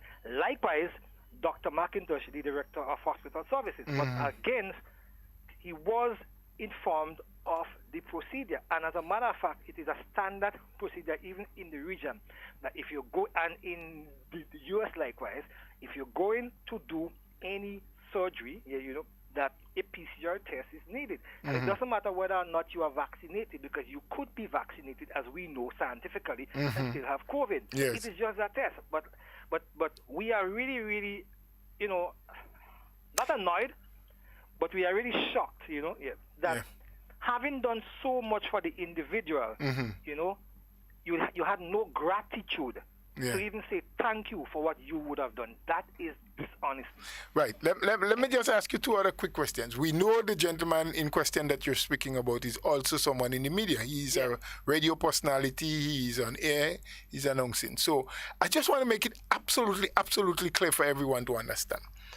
All pre-diagnostic tests, free. Everything, all tests, blood, everything, stool, urine, as you said. The charges 50% were waived. 50% was waived on the PCR test. 410 to 205, and he did not have to pay for the operation which he was going to do. No, because once you come into the system, right, the operation was absolutely free.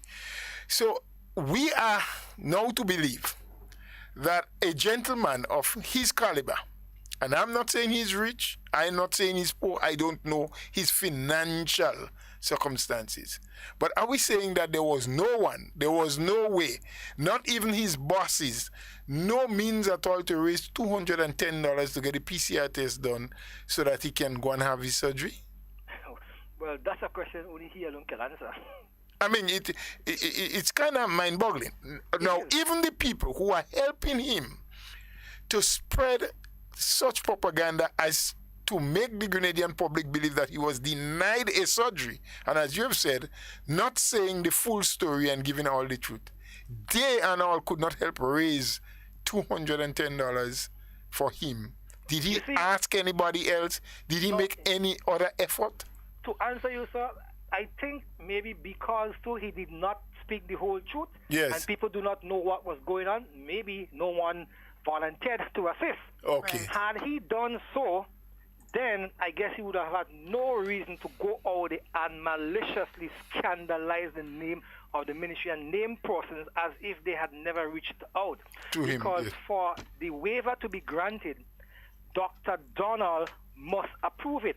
It means, therefore, he would have seen the recommendation from the social worker who gave the green light for it, stamp and sign off on it, seal it, and then pass it to, and as a matter of fact, yes, he did saw Dr. Donald. Yes. And Dr. Donald then would have approved because she has the power to do so by virtue of her office. Yes. So it was approved. And so I'm saying here, all of the tests that were required for the surgery to take place as it relates to your pre-diagnostic test, that is, the charges associated with that were waived.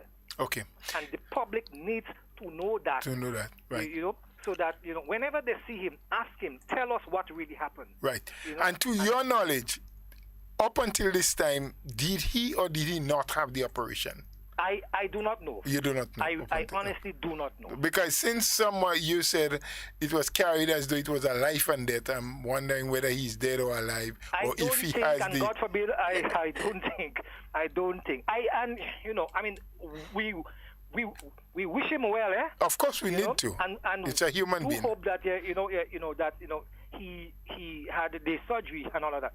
But like I said, there are avenues in which people, can even get further services as long as you follow what is right. We need to follow the dictates of the law. You cannot dictate the system. You need to dictate the pace of the system. Because it's not you alone that wants services, yeah? But if you go to the proper channels, you will get services. We would all like services to be much quicker. I myself would like to see things be done more expeditiously. But of course, it is important for us to follow the protocols. And protocols now not meaning the COVID protocols. There are certain channels that you must follow. The laws are laid down. We are not above it. None of us, not even the Prime Minister of this country. We all must follow, do as we are told, or do what is necessary. And so we'll have the various services given to us if we follow. And not just follow the proper channels, but also to approach it in a dignified way, because sometimes it's our approach that really does it for us. We sometimes approach things in a manner where we feel that we are entitled to and not that we are in need of. Right. So it's our approach as well that we have to take into consideration as well. But Kevin, we have to thank you. We're sorry that on an issue like that we didn't have more time to probably ask a few more questions, but we really out of time. We must do the national report, and as you know, the stations close off on us at 12 o'clock because that's all the time we have. But thank you for introducing that day. I do hope that some people are better informed now and have a better understanding. And of course, the gentleman who I know, I hope you would use the opportunity now that you have brought the facts out to say, well, you know, maybe somewhere along the line I have misled people. I apologize. This is exactly what happened. This is where we went wrong. And I really do hope that others, if they do have an opportunity to have to use the system, will follow the rules and get the service that they deserve, rather than trying to push and badge their way through and making people believe that the service is not available to them. Thank you, Mr. again. Bowler. No problem. Have a good weekend, man. It's always good to hear you. Sure, no problem. Take care. Our listeners, we are absolutely out of time. In fact, we went over time. I don't know if we can finish the national report in time, but we really were happy for the short time we had. We listened to the police earlier on. It's a weekend. I want to encourage people, please relax, have fun, rejuvenate yourself. You have had a hard week, some of you, but be careful, be responsible. Remember that while we do not have any positive cases that are medically proven of COVID in Grenada at this time, we are not out of the woods. We cannot take for granted that nothing would happen. So be on your P's, be on your Q's, do the right things all the time so that you can keep yourself safe, you can keep your family safe, you can keep your home safe, your community, and by and large, our country. Take good care. Enjoy your weekend. On God's will, we shall again meet on Monday next. All right, guys, we've come to the end of our program for today. As we say here every day, in whatever you say and whatever you do, be safe, be secure. We always want to be talking with you, but we do not ever want to be talking about you. So please have a safe, responsible, and wonderful weekend. It's Friday, guys, and it's been a pleasure being here with you. Stay tuned for the national report. Mr. Bullard has always told me I'm forgetting to say that. But we know is that are coming next. Stay tuned for the national report, guys.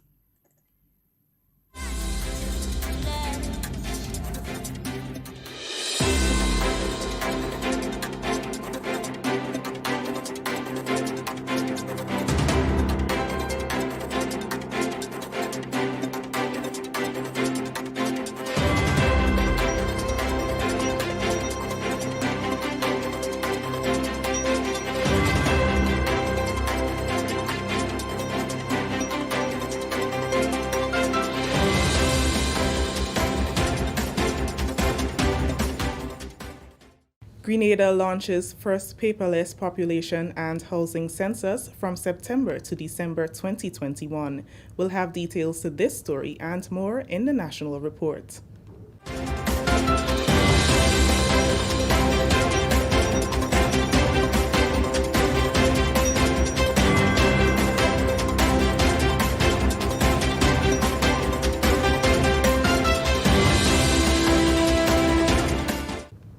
With the details to the news for Thursday, June 10th, 2021, I am Chrisanne Mitchell. The Central Statistical Office of the Ministry of Finance is in its preparatory stage as plans are being rolled out for the 2021 National Population and Housing Census. A census is conducted every 10 years. The last was held in 2011. This round of census is particularly significant as it's the first paperless census process since the exercise has been practiced in Grenada back in the 1800s. The Central Statistical Office, the government office with a legal mandate to undertake a census, has been building its capacity over the years, taking advantage of the computer-assisted personal interviewing technology in the administration of surveys. Having implemented numerous paperless household surveys since 2016, the Central Statistical Office is in a particularly good position to undertake its first paperless census using tablets, data capture software, and geographic information system software. The use of these applications will significantly improve the quality and timeliness of the data collected and produced, and will contribute to the effective management of this census.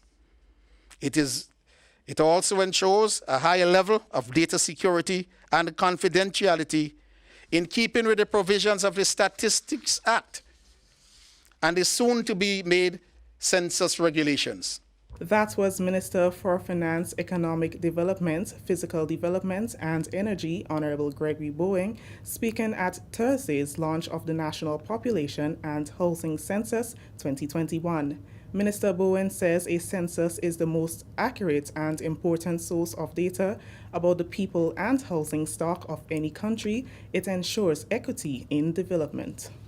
The population and housing census plays an essential role in public administration, and it is critical in ensuring equity in distribution of government and private funds and resources among various communities, parishes, and the population groupings such as children, youth, elderly, women, men, the disabled, sick, poor, and unemployed. Hence, census information will bring to the forefront the needs of different vulnerable groups and the communities and the inequalities people are experiencing. Director of Statistics and Census Officer Halim Brizan explained that the census will be done in 3 phases.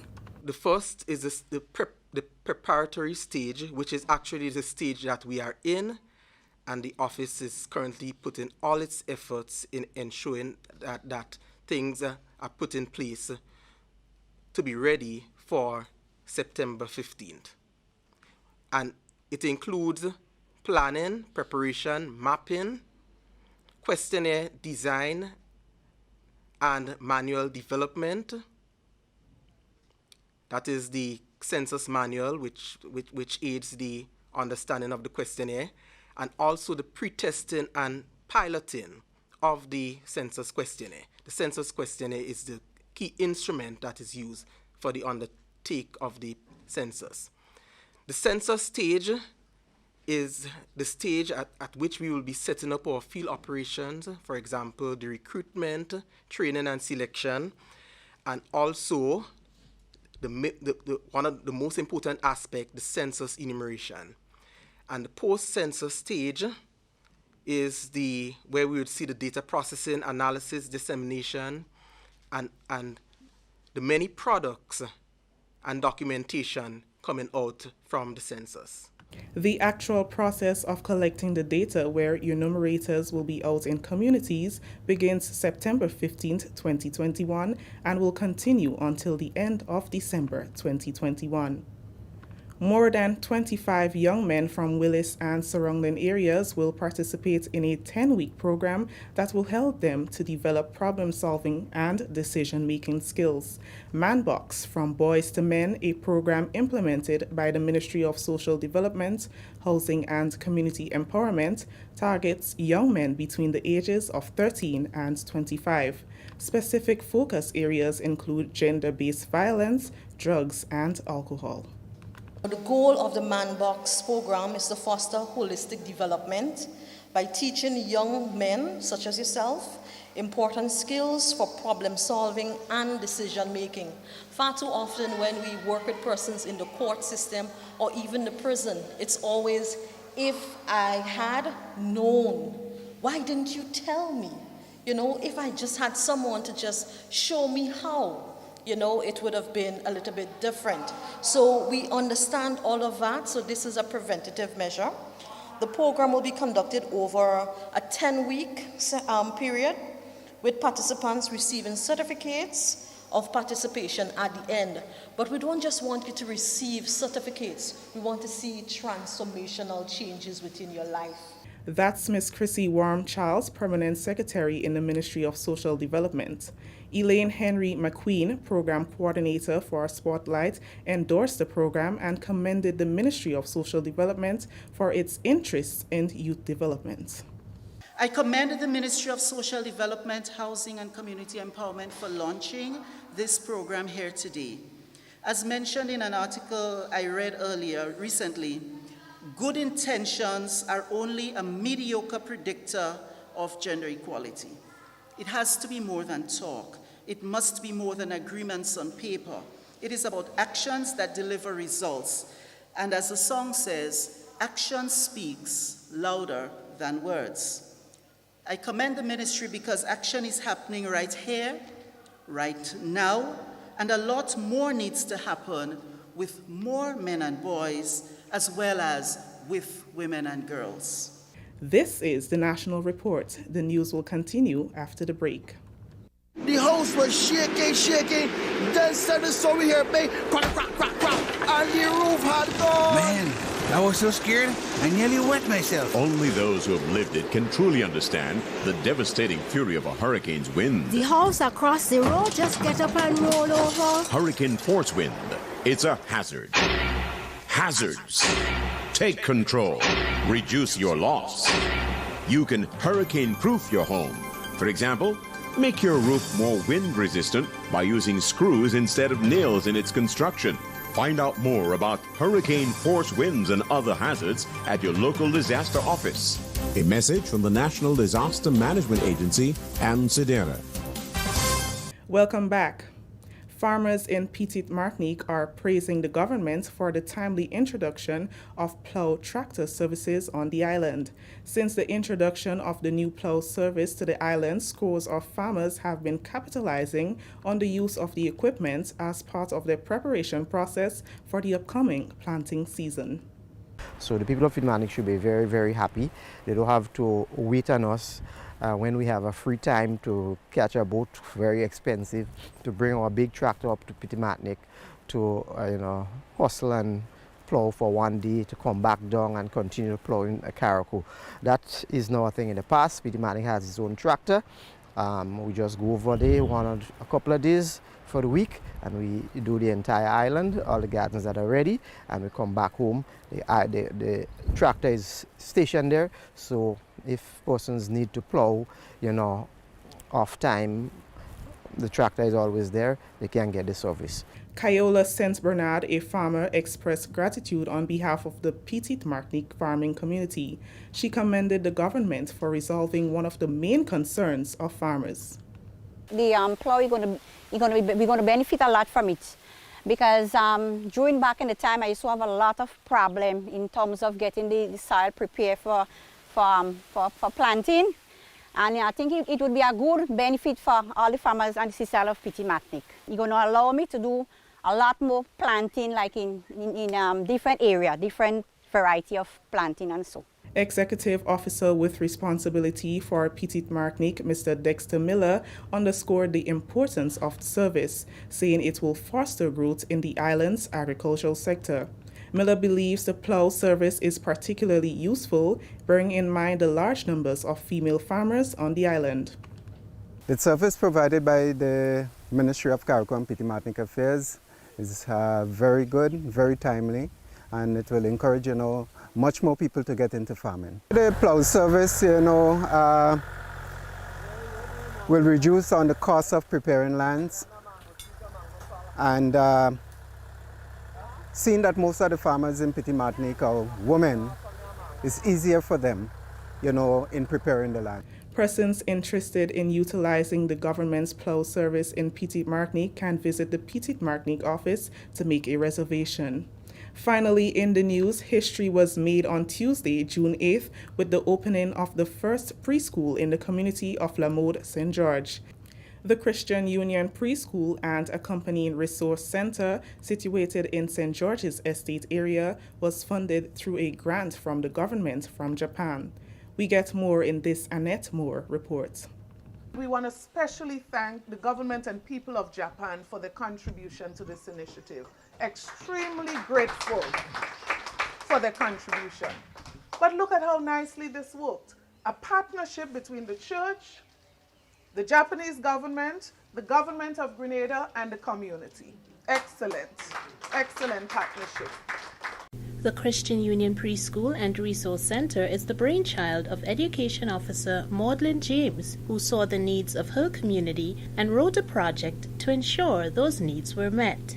The preschool is one arm of the St. George's Estate Multipurpose Center, which was funded by the Japanese Grant Assistance for Grassroots Human Security Projects, signed on February 6, 2018. The fund provided more than US $86,000 to construct the facility. The government supported well, and they started us off with a value of $15,000. The objectives of the project were to 1. Provide affordable, easy access to education for preschool students of the community of Lamode and St. George's Estate, 2. Deliver a well-rounded education aimed at bringing out critical thinkers, and 3. To develop community members' skills in sewing, baking and cooking, food preservation skills, and upholstery. Minister for Education Honorable Emmeline Pear expressed her delight at the new addition to the educational sector and encouraged school management to make the preschool one that stands out for its teaching of values. She pledged the ministry's support while praising the work of James and the collaboration of all stakeholders involved. We must give credit to her. I've heard the history of this and how it started, and it takes people of vision to accomplish or to lead something like this to the end. But I want to also especially recognize the church this evening, because I firmly believe, and I'm very, very strong of that view, that many churches are yet to understand their role in communities. And so the role of church in community is not to stay within four walls and to restrict yourself among a body of people and to preach to these people, but to impact the community in which the church exists. The Education Minister also challenged the church to get the Resource Center certified by the National Training Agency and pledged her support to the work of the Resource Center. So I've heard about the training program, I've heard about the sewing and all of that, where the people who come to get the training there can present a certificate that is not just recognized by the church, that is not just signed off by the church, but signed off regionally. I want to challenge you. And if that's one thing that the Ministry of Education can assist with, I want to make that bold commitment this afternoon that we are going to help you to get the center NTA ready and recognized. Because what you do must have reach.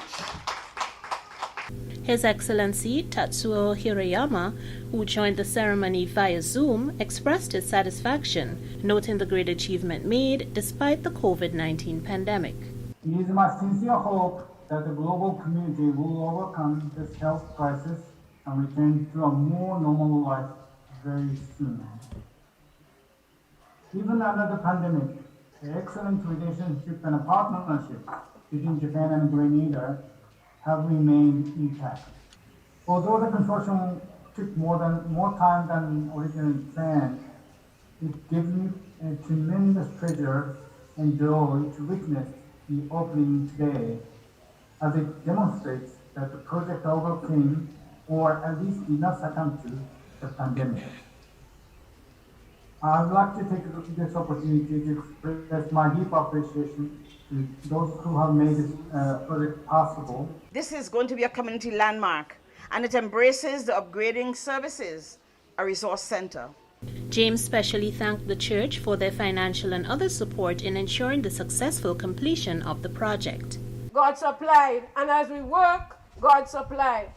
And in the end, when we sum it up, this church, small, with just a few members, worked and they would have spent, well, I have to round it up as $40,000. This is the contingency fund to complete this project. I want you to give the church a round of applause. RealHelpingHands.com is one of the private sector partners. They support fundraising campaigns for worthy causes. We know that in this community, not everyone might be able to afford. So we hope that if you just log in to Real Helping Hand, we can also provide a scholarship for a child. The fee for a preschooler per term is $320. James is inviting others in the private sector to get on board. We also want you to sign up if you're an educator. I want to give back to this community by way of, and we do not want to limit it to academic only. We want people to learn music. We want them to do dance. It's a multi-purpose center. With God, all things are possible. For the National Report, I'm Annette Moore. Thank you, Annette. That story has ended the National Report for Thursday, June 10th, 2021. Recapping the top story, Grenada launches first paperless population and housing census from September to December 2021. On behalf of the entire news and production team, I am Chris-Ann Mitchell saying thank you for joining us. Until next time.